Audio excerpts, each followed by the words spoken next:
final half hour or so, I am supposed to facilitate a small discussion on today's theme on flexible learning environments, and I think we have seen excellent cases and experiments with different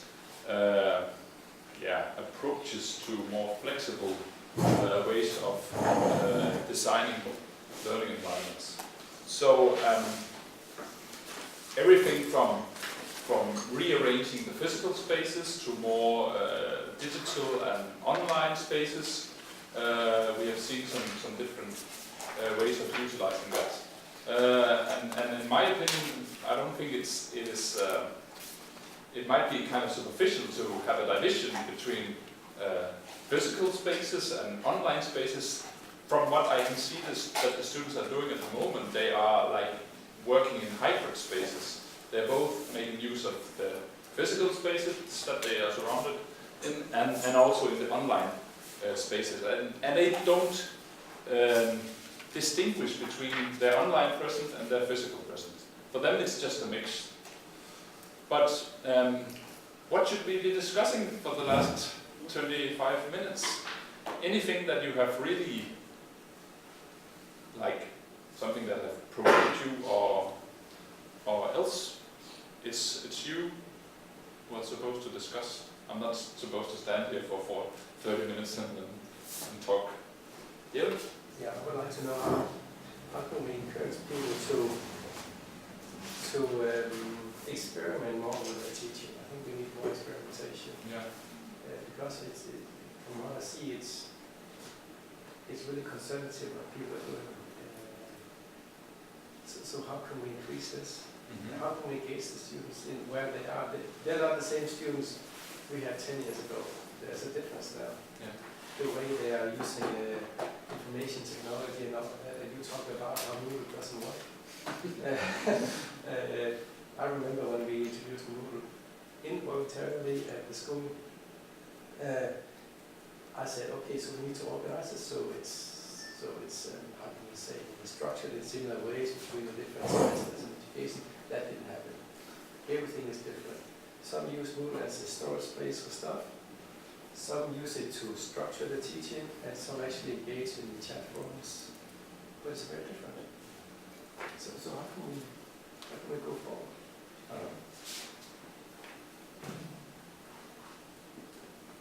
And what resources are needed? No, that definitely maybe addresses a very relevant question, because obviously we're not credited in any way for engaging into implementing new teaching formats. Because, I mean, the way I've been trying, I was fortunate to be part of an international teaching and research network focusing on blended learning. So that was kind of my lever into this business of thinking about these things. Mm-hmm. So, and I think, but that's, I mean, that's just because I sort of had a formal framework to unfold these things within. But other than that, I had absolutely no resources from my program, from my department, from anywhere, which was kind of what forced me to adopt these low-key, low-tech, off-the-shelf technologies. Because as I said, I didn't have the resources to really spend a lot of time. I had no technical experts to draw on in order to build these different platforms, etc. So out of sheer necessity, that was the approach I adopted. But it's definitely true. I mean, if we were to really seriously and substantially remodel the way we teach, this has to come from somewhere, and this resources, both in time, in terms of our time, and the resources, both in terms of money and technology, need to be made available. Yeah. It's well, I think, yeah, so I agree with you. It's a combination that it should be somehow rewarded. I know that, for instance, at Lund University in Sweden, they have something called Teaching Excellence Academy or something, where they reward very good teachers. And they get some raise, or the department gets some extra money if the teachers qualify for this very excellent teacher. It's something you apply for as a teacher. So there could be something from up, but there should also be like you were saying that, and you were I mean that it should not be too time consuming because we're all busy.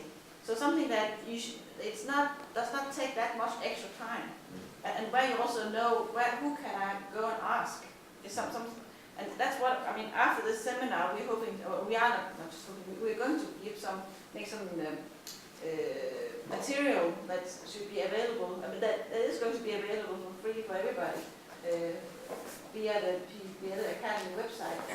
Some ideas, because most people are really interested in doing good teaching, but it should be easy for them to get good ideas and inspiration. So I think it's both. Oh, hands are getting up. I just want to say that there will definitely be more attention towards teaching from the ministry as well. So it's not just something that we can just we ignore it and move forward. But I think we should pay attention to this as researchers and teachers as well, because it might be a more conservative teaching that they would like us to do. More lectures, more time with the students. I'm not sure that they will like these experiments where we invite them into Google Plus and they do all kinds of strange things that might not happen in a traditional lecture room. So I just think we need to, as a group, talk back to the power bosses or whatever we should call them. Yeah. Yeah. So I think there's definitely a lot of experimentation going on, but one of the things that we didn't hear much about today was how to systematically evaluate the experiments that have been done.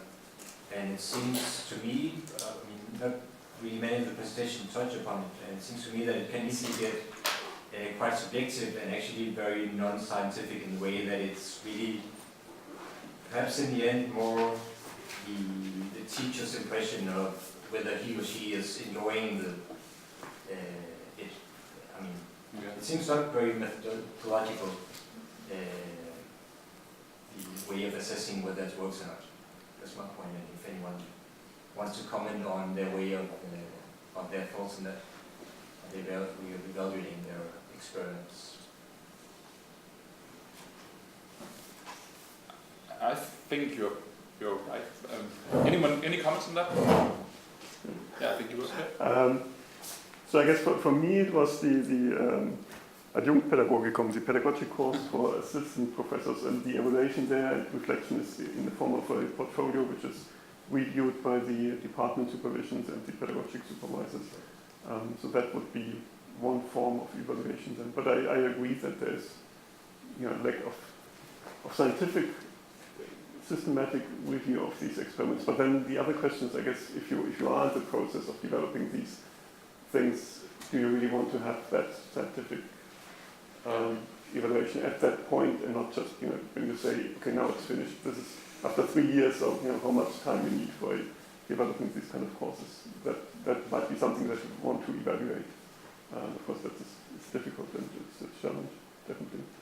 And then with respect to the time for experimenting, again, this pedagogic course gave me at least the time to do it. On the other hand, I also see and that sometimes this pedagogic course is not taken as seriously and for various reasons as it probably should be. And some of these workshops felt like you could do it in 15 minutes, but spent half a day on it. And the direction to that is not to be sometimes not as serious about it as it might be necessary. I mean, there's a lot of good things that could. I think that it has more potential than it's currently being used for. I think. Anyone else had a comment on the evaluation part? Yeah. And Jeppe, you can go first. Okay. That was just that I would like to talk about you as a living lab. Sorry? A living lab. Okay. When we was initiating this new strategy work. So we should actually go out, get data, do proper evaluation using sound scientific methodologies applicable to learning theory. That's actually what he said. The problem is, who knows that? So there needs to be some kind of central support. Yeah. People who can actually extract data from the university and work with educators and students to get the data. And perhaps that's actually the only way we can get teaching to be as how can you say, prestige giving as research, by doing research on teaching in the end. But how can we do that?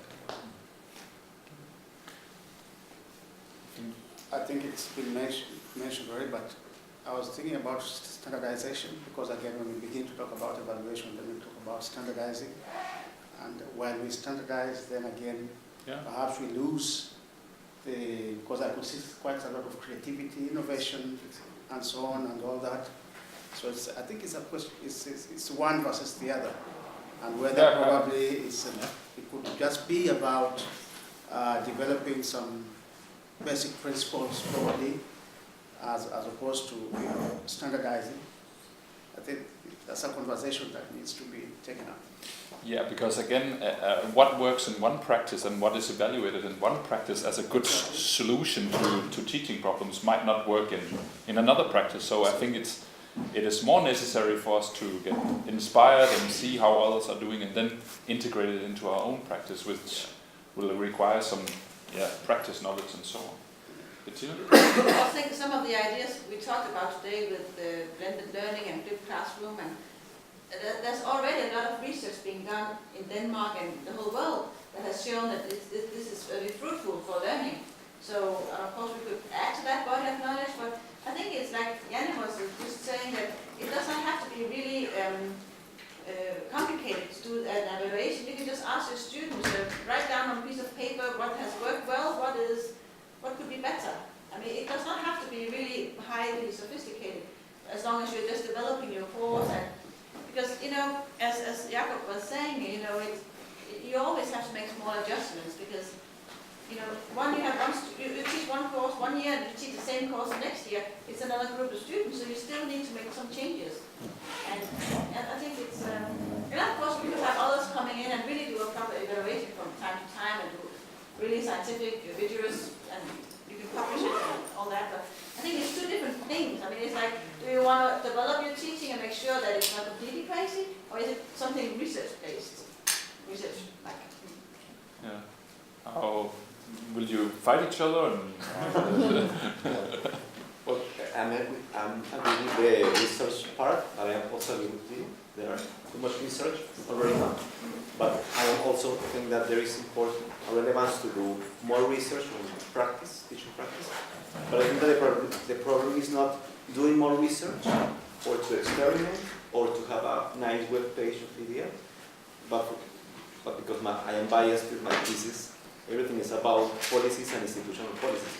If there is no a policy, a guideline, there is no something that addresses the efforts. So you can do a lot of nice practices, or do a lot of individual research on my own classroom, but there is no clear effort or a vision of what are we going to. So I think that an institutional policy is more important to entangle all those efforts, because you can do a lot of research, but it doesn't inform the institution, and the practices doesn't work at all. For that reason, I like too much the presentation of the woman in Copenhagen.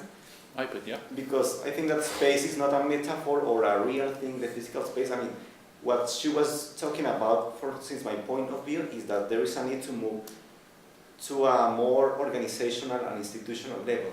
If you want that things work, we need a policy in teacher development to transform the university pedagogy, whatever it's called, to make it more interesting, and also to have some rewardings to professors, and also to research, and how to research inform initiatives. And I mean, this is an entanglement of things that needs plans. And a plan gives you some vision. Otherwise, it's isolated efforts, and I think that this is a matter of connecting things, not only research, but also connecting PBL Academy with those research and practices of professors. But this is something that must be a plan and an institutional policy. Otherwise, it's going to be all disconnected since much. Yeah. But regarding institutional policies, if any of you not coming into Rendsborg too often, I think you should go there, because it's actually an excellent example of institutional policies influencing the learning environments. We have the art and design, very nice spaces where the groups can have individual workspaces for an entire semester. Then we have the communication and digital media students who will run around fighting for group rooms. There's like 8 or 9 group rooms for 450 students. And that is kind of 2 institutional policies that are kind of governing the way that the students can actually work. So I think that is for sure something we should pay attention to. Nikolai, you have something? Well, I think it's not really been discussed in this seminar, but on a more fundamental level, we will have it very soon actually to consider very seriously what is the role of traditional universities in higher education. There was, in the 1960s, there was a seminal and very famous exhibition at the MoMA, Museum of Modern Art in New York, called The Family of Man. And the catalog from that exhibition has been reprinted numerous times. And there's one spread in this catalog which always made a deep impression on me. It shows, it's all about people in various situations. And in this particular spread, on the one side, there's a photograph taken from inside a traditional university auditorium. You see the lecturer, and you see the students, more or less bored, distracted, taking down notes, looking out the window, whatever. And on the other spread, there is a tribe's elderly sitting at an open fire, and with all the tribal kids all around. And you see from the facial expression of this tribe's elderly that he's really very vividly telling a story, and the kids are all attentive. And I think in many ways what we're actually aiming at with PBL and whatever is the tribe's situation rather than the Howard or whatever Ivy League university situation on the first spread, because it's about social interaction. And really, that, in my view, is why we should still have universities. Because obviously, formerly, before the internet, you would have to physically go inside a lecture room in order to get an idea of what books to read, because your lecturer would tell you that. After that, you would have to physically go into the library to retrieve those books. So that was the primary reason why you would have universities, walls enclosing these activities. But obviously now you can get both online. So why would we still even have universities? I mean, in many lines of work now, people, companies do not care too much about formal grades, but much more about real competence.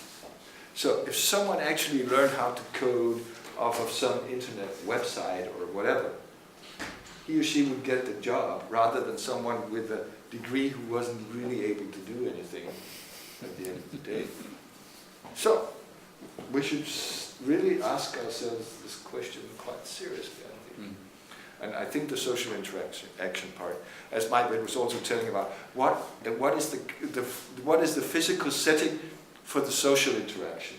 That is what we should really be entertaining.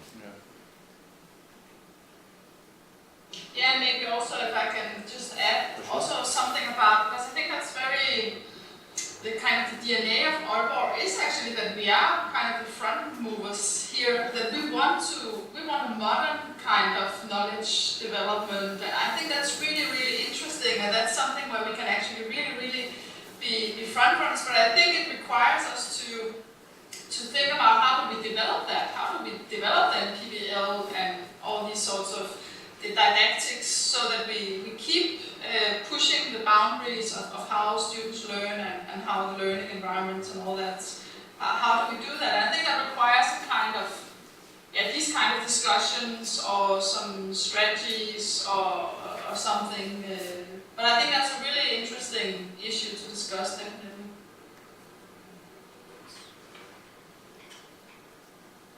Okay. I can see from people's faces that they are tired and want to go home and get some coffee and prepare for dinner and whatnot. But I want to thank you all for coming today. It has been really interesting also from the Academy's perspective to listen to all the presentations and all the dialogues and discussions we have had afterwards. I want to make a little advertisement. First of all, the Journal of Problem-Based Learning in Higher Education, which is Aalborg University journal, is looking for submissions for our ordinary issues, which will come out later this year, but we are looking for submissions with the deadline for the 1st of June. And you're welcome to take a flyer and submit your proposals for review. That would be really nice. You're also welcome to distribute it to your international networks and so on. And then I would like to draw your attention to that we will advertise a special issue regarding this particular issue later this spring. So there will be a special issue on flexible learning environments, which will be open for not only Aalborg University researchers, but university researchers from around the world. So we are, from the academic perspective, paying attention to this area, and the group behind the flexible learning environment, the Commissarium, will also continue working on this. So with these final words, I just want to thank you once again for joining us. Thank you very much.